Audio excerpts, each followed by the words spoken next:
Kaymaç, göngön ekensingler, görüngön ketem, kıyqırıp. Perevorot kılıçtın aldığında özün yok bolosun. Men Ağuy'dan sekirgen emesmin perevorot kılam dep. Men konstitusiyadan çıkkan emesmin. Perevorottu siler kılgansыңар, siler жооп бересиңер. Sen de жооп бересиң. Камчының ушул жерде бүт кыйкырган, жала жапкан сөздөрү калат дагы Мадумаровдун үнү чыкпай калат. Ошондойбу? Биринчиден мен сизге кыйырган жокмун. Мен камчы эмесмин сизге. Кандай кылабыз? Знайте. Мен уятсыз деп, тартипсиз деп айта элекмин. Азыр чыкканда айтам мен. Айтасыз. Эмне кыласыз? Кандай болот аны талант Өдүмбаевич? Мен сизге сүйлөп аткан жокмун. Суроо жазылды. Урматтуу Адахан Кимсанбаевич. Суроо эмес, мен биринчи болуп кол көтөрбөдүмбү. Раз ушундай болуп чыккандан кийин сөз бериңиз деп. Söz berебиз албетте. 2 мүнөт. Ошондон азыраак сүйлөшөлүк. Тилим барда эле сүйлөй бербестен. Жооп бересиз бардыгына. Жакшы, рахмат. Колуңду кезебеген, колуң сындырып коем. Колуңду сындырып коем. Биринчиден, экинчиден. Жакшы, мына өткөндө урматтуу депутаттар эме бербей, согласие бербей камалбай калдың. Эгер мен ген прокурор болгондо давно камалат болчу. Сактаңыздар. Камча Еще не поздно.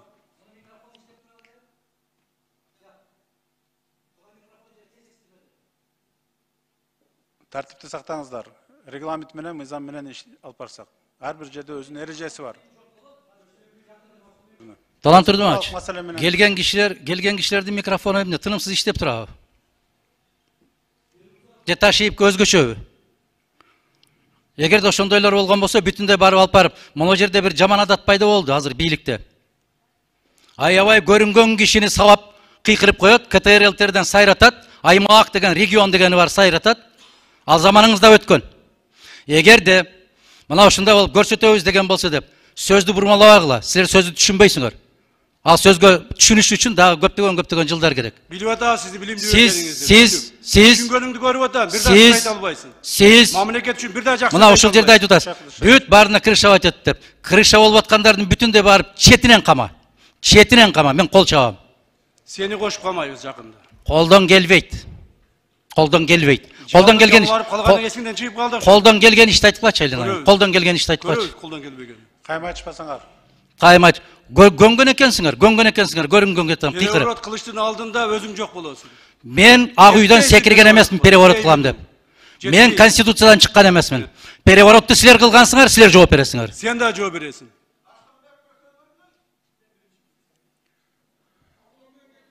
Табло менен кетели, урматтуу коллегалар.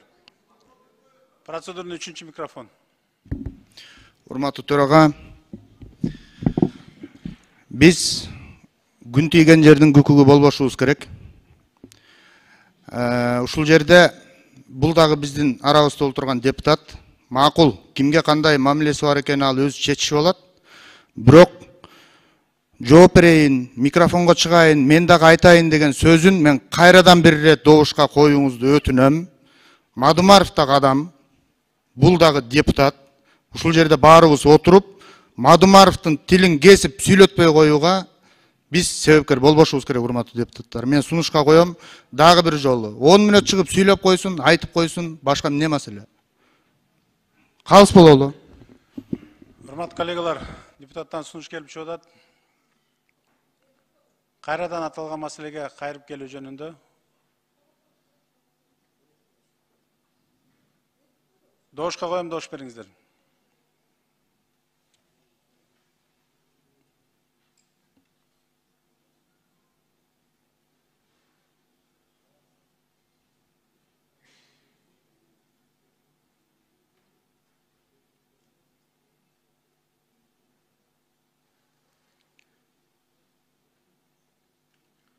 Макул 41, каршы 14, бар 55, катталды 77, сунуш өттү.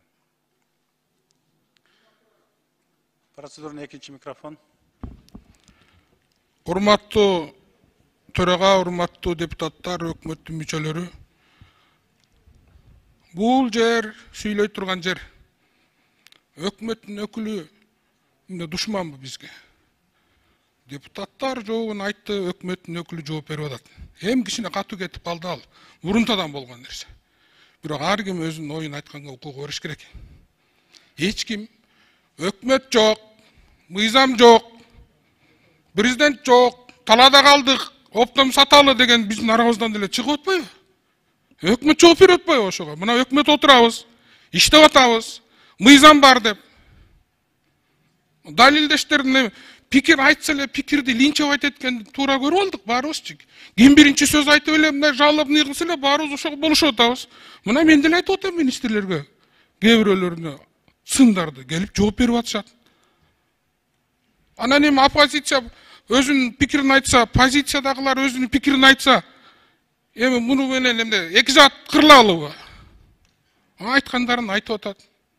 Пикирлерин айтсын, катуу кетпеш керек. Анан эми өкмөт эмне жалгыз эле биз айтып эле өкмөт айтпаш керек боюн. Байсаловду ошентип атып оозун жаптык. Мына Камчыбек Кыдыршайчы айтып атат, мунун оозун жабалы. Эртең менин оозумду жапкыла, бүрсү күнү Мадумаровдун оозун жапкыла.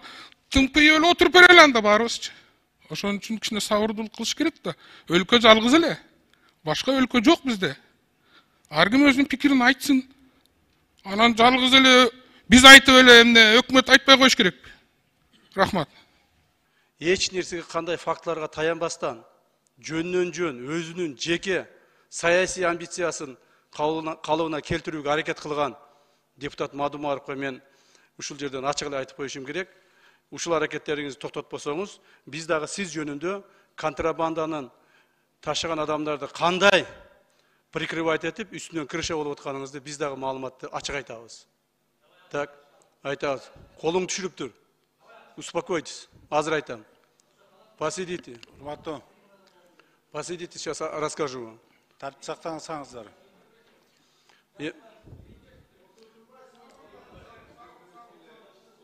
Сабыр кылып турсуздар.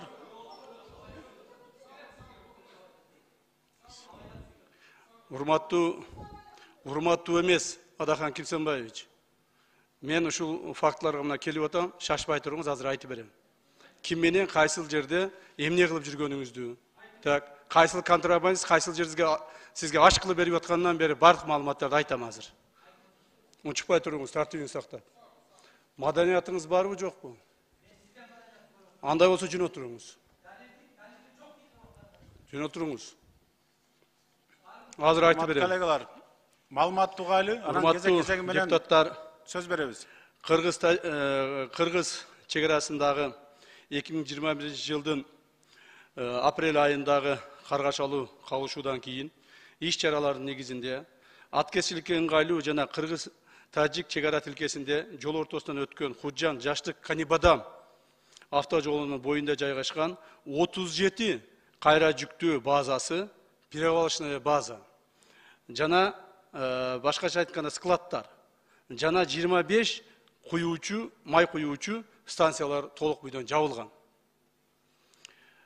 Ошонун негизинде бүгүнкү күндө контрабанда кескин түрдө кыскарды. Май куюучу, май боюнча контрабанда, ГСМ боюнча почти толук бойдон токтоду. Себеби өзүңүздөр билесиңер, ошол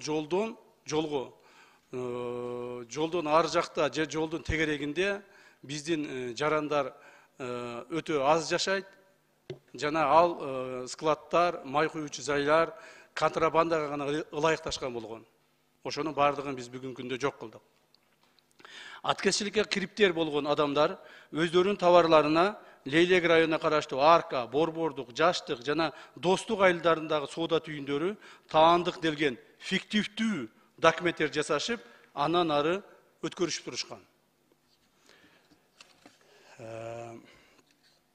Урматтуу депутаттар, дагы бир-эки маселени айтып кетейин, анан суроолоруңузга жооп берип кетем. Баткен районундагы развилка жана Лейлек районундагы кольцо посттору азык-түлүк коопсуздугун камсыз кылуу үчүн аткезчиликти жана сыртка чыгып аткан азык-түлүктөрдү токтотуу максатында орнотулган. Сырт жакка күнүмдүк керектелүүчү күйүүчү майларды, минералдык жер семирткичтерди, чоң жана кичи малдарды мыйзамсыз алып кирүү жана алып чыгуу фактыларына болтуруу максатында уюшулган. Андан сырткары фактылар боюнча айтып кетсем, бул жерде бир маданиятсыз, тартипсиз депутат суранып атат. Фактылар боюнча айтып кетсем, 2022 жылдын январь айынан апрель айына чейин 39 миллион 161 миң 157 сом өлчөмүндөгү аткезчилик жүктү алып өтүүгө аракет жасоо боюнча 131 факт аныкталып бөгөт коюлган. Бул чара колдонулган гана фактылар. Жалпы 708.700 сом өлчөсүндө 90 айыппул салынган.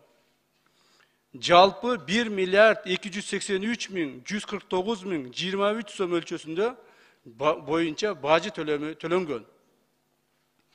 Мындан сырткары 2022 жылдын январь айынан 1 майынан 3500 тонна, ал эми ушул эле жылдын май айынан 900 тонна минералдык жер семирткичтер аткезчиликке бөгөт коюлган. То есть биздин мамлекетибиздин ичиндеги минералдык жер семирткичтердин эгерде машина катары эсептеп келе турган болсок, айына миңдеген машиналар ушул контрабандалык жол менен биздин мамлекеттен сыртка чыгарылып кетип атат да. Миңдеген машиналар. Ошолорго бөгөт коюу максатында өтө чоң иш-чаралар жүргүзүлүп атат. Бирок ошо иш-чараларды жүргүзүү маалында кээ бир мыйзамды түшүнүп түшүнбөгөн, мамлекеттин ичиндеги коопсуздук сактоого тоскоол жүргүзүп аткан депутаттарыбыз бар экендиги мен ачык айтайын. Алардын бири Мадумаров Адахан Кимсанбаевич жакын эле күндөрү ошол Кольцо, развилка стационардык постторуна барып, ошол жердеги кызмат өтүп аткан сотрудники органов национальной безопасности указал, чтобы они дали им отчет. Насколько вам хорошо известно, что сотрудники органов национальной безопасности никоим образом никогда о своих действиях, о своих работах, которые они оперативно проводят, никаким депутатам никогда не давали отчетов. Это противопоказано законом. Законом их деятельности должны контролировать только органы прокуратуры. Тем не менее, Мадумаров при всех, чтобы удовлетворить свои политические амбиции, показать на этот видео, что он является каким-то образом борцом за права граждан, вызывая наших сотрудников органов национальной безопасности, хотят, чтобы они раскрыли свои планы мероприятия, оперативные работы, которые они проводят, и хотят их лицо узнать. Кто ты такой, какая фамилия твоя, что ты делаешь, какими работами занимаешься. Он не имеет на то право, законное право задавать такие вопросы. И наши сотрудники очень правильно поступили, что не стали с ними ругаться или каким-то образом им раскрывать. То есть, кыргызча айтканда, муну менен жаакташып, сүйлөшүп, талашып, тартышып, ушул тартып аткан видеосуна түшүп,